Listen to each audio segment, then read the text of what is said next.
Как да балансираме стареенето? Стареенето не е необходимо да го забавяме. Това е процес, който трябва да бъде управляван и контролиран. Има няколко основни неща, които трябва да правим. Първото е да пием умерено.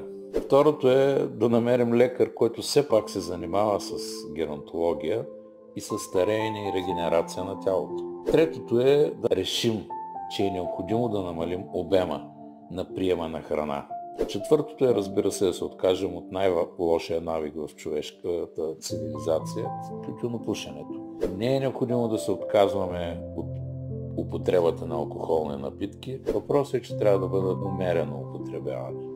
И оттам идваме какво е умерената употреба на алкохол. Не повече от 2 чаши червено вино на ден, не повече от 1 чаша бяло вино на ден и не повече от 100 мл чист алкохол на седмица. За още конкретна информация посетете блога ми